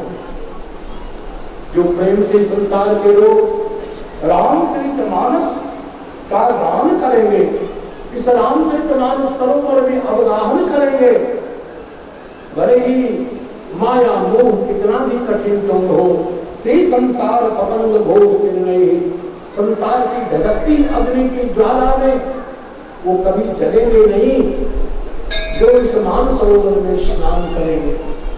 तुलसीदास जी कहते हैं ते संसार पतंग भोग निर्णय, संसार क्या है? पतंग है। पतंग यानी सूर्य, संतप्त करने वाला सूर्य, उसकी प्रचंड किरणों से ऐसे लोग जलेंगे नहीं, बच जाएंगे जो मानसरोवर में इस रामचरितमानस में स्नान करेंगे। इति श्रीमद् रामचरितमानसे सकल कवि कलुष विध्वंसने, जिनके पारायण से समस्त कलिकाल का कलुष ध्वस्त हो जाता है, नष्ट हो जाता है। ऐसा ही श्रीमद् रामचरितमानस, उसका ये 7वां सोपान संपन्न हुआ। भैया हो, आप लोग समझ गए होंगे कि मैंने कितनी बेईमानी के साथ आपको भगवान की कथा सुनाई है। वो इसलिए बेईमानी की बात मैंने इसलिए कही है कि हमारे सामने कुछ ऐसे प्रेमी हैं जिनको बहुत समय था समय में यहाँ से निकलना, उनकी रुचि का मैंने ज्यादा आदर किया और आप सबकी रुचि को मैंने घटिया करके पीछे कर दिया। और कुछ औपचारिक बातें। सबसे पहले मैं उन संतों को प्रणाम करता हूं जिनमें हमारे बाबा हरिदास जी महाराज, श्री बाबा श्री जयराम दास जी महाराज भगवान राम की कथा सुनने के लिए आए हैं। इनको और कोई प्रयोजन नहीं है, ये कथा के रसिक लोग हैं, कथा रस के लंपट लोग हैं। इन्होंने कथा में आकर के जो संत है, विरक्त महात्मा है, उनका परम प्रेम धन भगवान राम और उनकी कथा है, इन्होंने आकर के मेरा गौरव बढ़ाया। ये स्वयं राम कथा के रसिक बाबा हरिदास जी महाराज नित्य राम कथा का पारायण करते हैं रात में, और इनको भी मैंने देखा नित्य रामायण जी का पाठ करते हैं। इनको राम कथा सुनाने की जरूरी नहीं है, राम कथा में डूबे हुए जैसे चाशनी में रसगुल्ला डूबा रहता है। फिर भी इन्होंने यहाँ आकर कथा श्रवण करके मेरे मान और सम्मान को बढ़ाया है, इसलिए मैं इनके चरणों में प्रणाम करता हूँ। और सबसे प्रथम प्रणाम भगवान जानकीनाथ के चरणों में, जिन्होंने इस बालक को अपना दिव्य धाम प्रदान किया है निवास करने के लिए। उसके बाद प्रणाम भगवान अंजनी नंदन को, जो इस कथा के प्रधान आयोजक हैं, व्यवस्थापक हैं और संरक्षक हैं। भगवान हनुमान जी महाराज को के चरण कमल में प्रणाम करता हूँ, और जिनकी गोद में बैठकर ठाठ से राम कथा का निरूपण कर रहा हूँ। उन्होंने जैसा ज्ञान दिया, जैसी बुद्धि दी, जैसा संस्कार दिया, ऐसे भगवान महादेव। मेरे बचपन का नाम शंकर है, मेरी माँ मुझे इसी नाम से जानती थी, और मेरे घर में पहले भगवान शंकर और जगदम्बा पार्वती का एक सुंदर चित्र था। मेरी माँ बताती है कि आप उस चित्र को छाती से चिपका लेते थे और कहते थे मेरी भगवान, मेरी भगवान, मेरी भगवान। आज भगवान महादेव ने अपनी गोद में रख करके इस बालक को राम कथा कहने का अवसर प्रदान किया। मुझे बहुत गौरव है, भगवान ने, महादेव ने अपनी गोद में रख करके मेरे मूर्खतापूर्ण मुख से राम कथा का श्रवण किया और कहा बेटा तुम्हें जैसी कथा आवे वैसी सुनाओ, चिंता मत करो, गलत सरस का विचार न करना, तुम मेरे अपने हो। भगवान महादेव के चरण में प्रणाम, और सामने विराजमान होकर जिस अन्नपूर्णा माँ ने संसार का भरण पोषण का दायित्व ले रखा है, माँ ने अपने दोनों हाथों से वरदहस्त देते हुए राम कथा का श्रवण करके आशीर्वाद दिया है। ऐसी जगदम्बा भगवती जो राम कथा की प्रधान श्रोता है, ऐसी माँ के चरणों में उदार प्रणाम करता हूँ, और माँ से चाहता हूँ शंकराचार्य के शब्दों में कुपुत्रो जायेत क्वचित अपि कुमातान भवति। माँ कुपुत्र होता है लेकिन माँ कभी कुमाता नहीं होगी। आप अपनी करुणा बनाए रखना। भैया हो,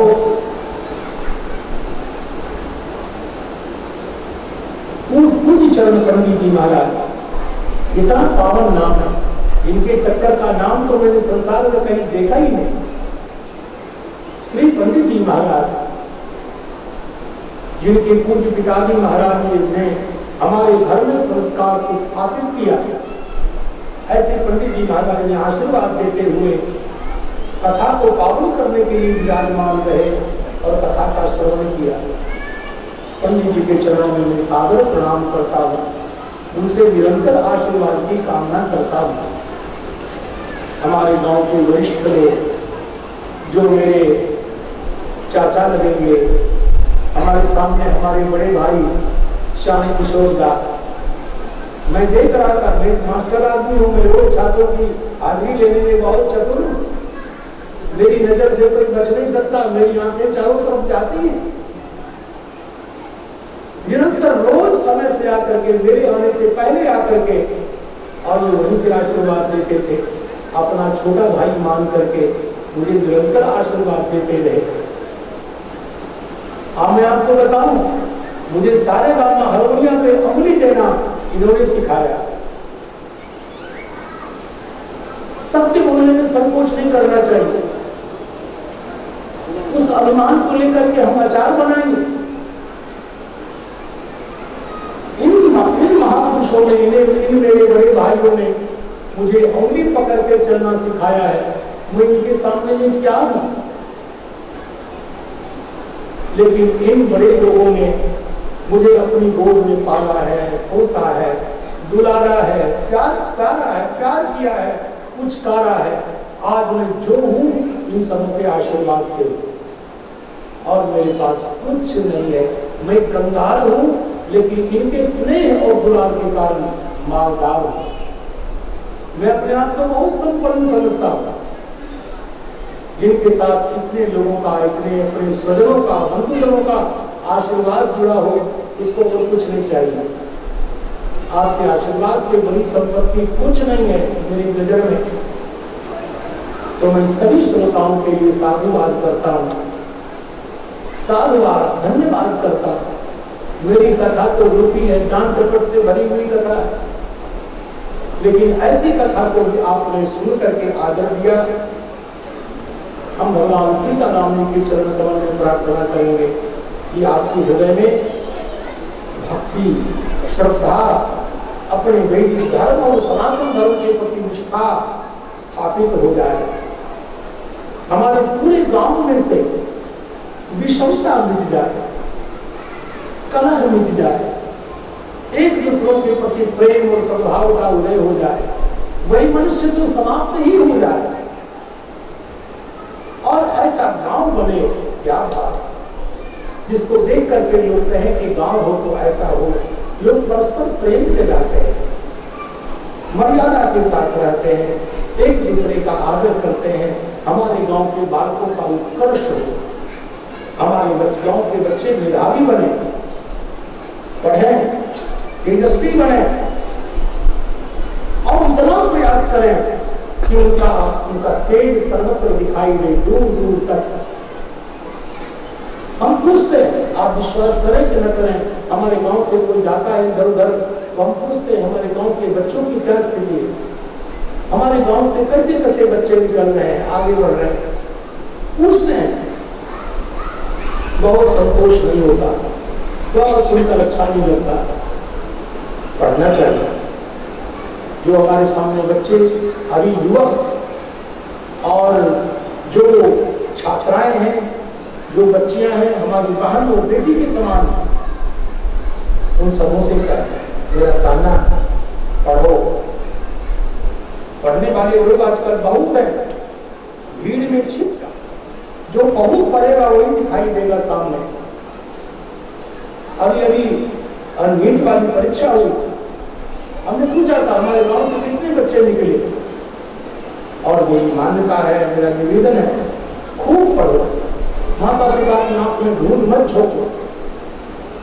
उन्होंने पैसा खर्च करके आपको पढ़ाने का निश्चय किया है, उनको सफल बनाओ, इतना पढ़ो।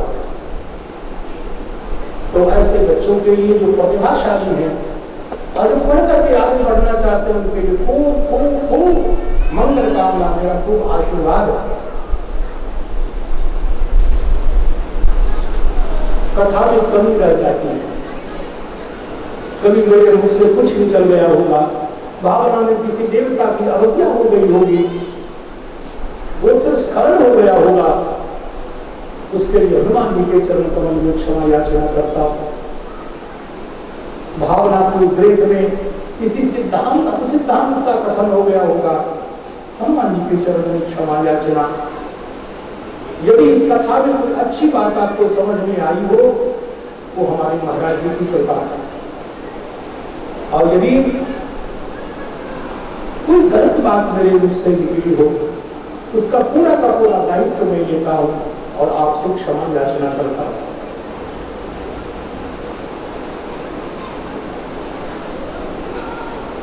भाई सुशील जी ने, इनकी प्रशंसा तो करनी पड़ेगी। संसार के लोग पैसे गिन गिन करके बैंक में रखते हैं, बचाते हैं, छिपाते हैं। क्या इनको पैसा रखने नहीं आता है क्या? क्या इनके लिए बैंक बंद हो गया? लेकिन इस छोटे से बालक ने इसका उत्साह देखे, आपको चाहिए इसका उत्साह बढ़ाना चाहिए। एक बार नहीं, अनेक बार मैंने कहा था, अरे तुमने कई बार कथा करा ली, जरूरी क्या है? भागवती कथा आपको इस बालक ने सुनाई, वाल्मीकि रामायण की कथा इस छोटे से बालक ने आपको सुनाई, भक्तमाल की कथा इसने आपको सुनाई, और इसके मन में भाव था कि रामचरितमानस की कथा आप सुने, तो आपका आशीर्वाद इस बालक को मिलना चाहिए, निश्चित मिलना चाहिए। इसकी भावना मैंने पहली बार सुना कि इसने खेत को सुधरना में रख करके कथा करा। अब हो गई, लोग जहां आय छांटने के चक्कर में लगे हुए, कई कई पूरे लोग भिड़े हुए आय छांटते हैं कि हमारे पोते के लिए कुछ खेत बढ़ जाए। अब तो हो गई, और वहां इस बालक ने सुधारना, खेत सुधारना रख करके राम कथा कराई है। मैं भगवान से प्रार्थना करता हूँ, भगवान महादेव के चरण कमल में निवेदन करता हूँ, इस बालक को दीर्घ जीवन प्रदान करें, और ऐसी आस्तिकता अपनी माता, अपने पिता, अपने धर्म, अपनी संस्कृति, अपनी परंपरा के लिए इसको दें। भगवान इनका लौकिक और पारलौकिक दोनों विकास करें। इनके छोटे भाई हैं रजनीश, मुझसे जुड़े, उनके लिए भी खूब खूब खूब प्रार्थना, इनके माता पिता के लिए खूब मंगल कामना। मैं आपको एक बात बताऊंगा, जब मैंने इनके पूज्य पिताजी शिव शंकर बाबू के लिए बात सुनी है, तब से मैं बहुत उनका भक्त हो गया। मैंने सुना है जो अपनी माँ की ऐसी सेवा करते हैं, मेरी बड़ी निष्ठा है उनके प्रति। स्वयं उनके पाँव में बहुत वेदना है, उनको चलने में कठिनाई होती है, तो भी माता का स्नान कराना, उनका भोजन बनाना, उनकी सब प्रकार से सेवा करना। और मुझे पता है, मैं पूरी निगरानी रखता हूँ, मैं पूरा रिपोर्ट लेता हूँ कि कौन कैसा व्यक्ति है, कब उसे मैं व्यवहार रखता हूँ। ये तो मैं दूर से प्रणाम करता हूँ, जानता हूँ ये तो रोगी है, मरा हुआ है, मैं भी रोगी हो जाऊंगा इसके चक्कर में। हद हो गई। अभी भी वो दूध से छेना निकाल करके रोज अपनी मां को बहुत प्यार से पवाते। कितनी बड़ी बात है। यदि ऐसा भाव आपके जीवन में नहीं आया अपनी मां के लिए, अपने पिता के लिए, तो मैं कहूँगा आपका रामायण श्रवण सफल नहीं हुआ है। यदि माता पिता के प्रति आपके मन में सद्भाव नहीं है, तो आप रामायण पढ़ के कर क्या रहे हैं? उनके प्रति मेरी सद्भावना है, ये मुझसे जुड़े हुए हैं। उनकी बंधुनी माँ के प्रति भी मेरी बड़ी सद्भावना है, उनके लिए खूब खूब खूब मंगल कामना। दोनों माता पिता, जो इनके माता पिता हैं, उन्होंने बहुत अच्छा चालक उत्पन्न किया है।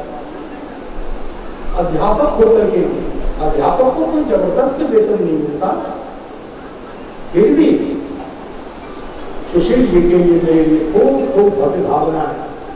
सपत्नी मेरी ऐसी सेवा की है, इन दोनों ने, दोनों पति पत्नी ने मिलकर मैं बहुत प्रसन्नता से यहाँ आज जाऊँगा, बहुत प्रसन्न होकर।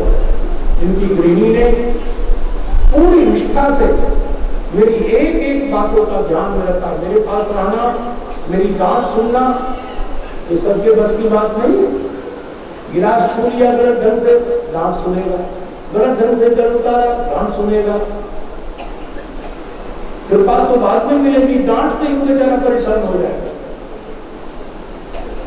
फिर भी और आशौच था, मरना शौच के बाद भी एक बालक है दुर्देश, उनके परिवार के लोगों ने भी इनका पूरा का पूरा सहयोग किया। उस बालक के लिए भी मैं खूब खूब मंगल कामना करता हूँ। मेरी सेवा में जो लगे हैं वो तो मेरे परिकर हैं। उनके लिए जब मैं कुछ कहूँगा तो लगता है मैंने अपनी ही प्रशंसा कर दी। और भैया, मेरी रुखी कथा में छौंक लगाने वाले, उसको चाशनी में डुबा करके आपके सामने प्रस्तुत करने वाले ये संगीत के हैं।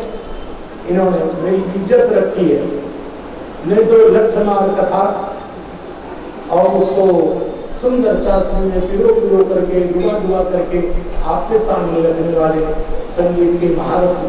मैं जिस किसी के संगीत को पसंद नहीं करता, मैं बड़ा गड़बड़ आदमी हूँ उस मामले में, लेकिन इतना सुंदर संगीत भैया ने सुनाया। और एक बात बताता हूँ, संगीत शास्त्र में एक बहुत बड़ी बात मानी जाती है कि कोई गाए भी और तबला भी बजाए। मैं बता दूं, सही बता रहा हूँ, शायद आप इस बात को कितना समझते हैं मुझे पता नहीं। गाने वाला तबला बजाए, ताल का ध्यान रखना पड़ता है, और गाना भी साथ में गाए और ताल भी संगत भी करे उसी गति से, और बढ़िया तबला बजाए, बहुत कम मैंने जीवन में देखा है। और भैया ने क्या बात, क्रिकेट की वर्षा कर दी। और हमारे भैया ने इतना सुंदर गाया, सभी राग रागिनियों में गाया। और ये जो वाद्य यंत्र है इसको बजाना और बीच की जगह पे चटकीला चटकीला संगीत डाल करके इसको सजा देना, क्या बात है। बीच में मेरे चेले अमन जी आए, क्या बात है। ये तो मैंने इनसे कहा रखा है कि मेरा चेला बन रहे हो, और संगीत वालों पे मेरा बड़ा गड़बड़ मामला। लेकिन मैंने कहा जब भी संगीत गाना, सबसे पहला गीत सीता माता का गाना, क्योंकि ये मिथिला है और मिथिला की महारानी तो जगत नंदिनी है।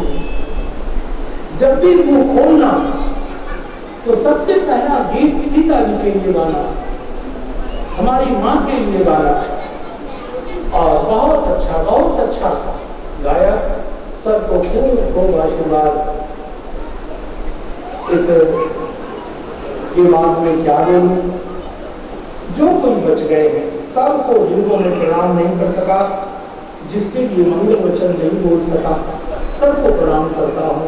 भगवान करे मेरा गांव ये परम संपन्न हो जाए, विद्या की दृष्टि से, वैभव की दृष्टि से, भक्ति की दृष्टि से, आचार विचार की दृष्टि से और बच्चों की उत्कर्ष की दृष्टि से। कल का गांव हमारा ये है, कल का जगत पूरा ये सामने है, ये जगत पूरा हमें हरा भरा दिखना चाहिए। ये मेरी विनम्र प्रार्थना है। मैं तो अयोध्या धाम में रहूंगा और वहीं से आपके लिए मंगल कामना करूंगा।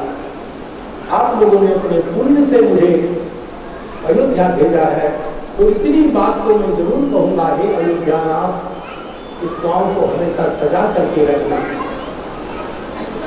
ओम पूर्णमदः पूर्णमिदं पूर्णात् पूर्णमुदच्यते पूर्णस्य पूर्णमादाय पूर्णमेवावशिष्यते। स्वस्ति प्रजाभ्यः परिपालयन्ताम् न्याय्येन मार्गेण महीं महिषाः गोब्राह्मणेभ्यः शुभमस्तु नित्यं। लोकाः समस्ताः सुखिनो भवन्तु। काले वर्षतु पर्जन्यः पृथिवी शस्यशालिनी देशोऽयं शोभरहितः ब्राह्मणाः सन्तु निर्भयाः। सर्वे भवन्तु सुखिनः सर्वे सन्तु निरामयाः सर्वे भद्राणि पश्यन्तु मा कश्चित् दुःखभाग् भवेत्। ओम पूर्णमदः पूर्णमिदं पूर्णात् पूर्णमुदच्यते पूर्णस्य पूर्णमादाय पूर्णमेवावशिष्यते। धर्म की अधर्म का प्राणियों में विश्व का गो माता की भारत माता की सत्य सनातन धर्म की जय जय श्री राम। और कथा की पूर्ति के लिए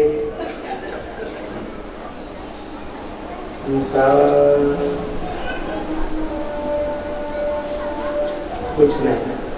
सीताराम जय सीताराम, सीताराम जय सीताराम,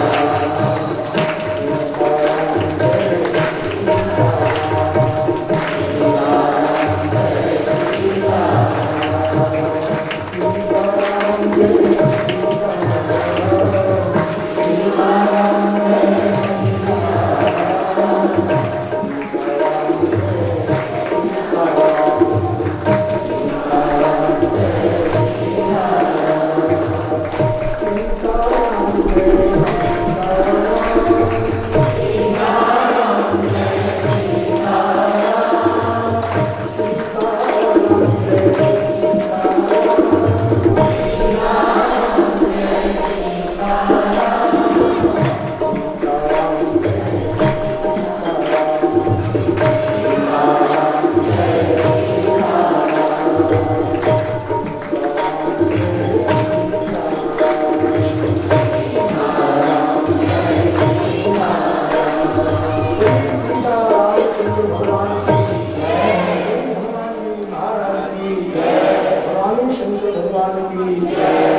ये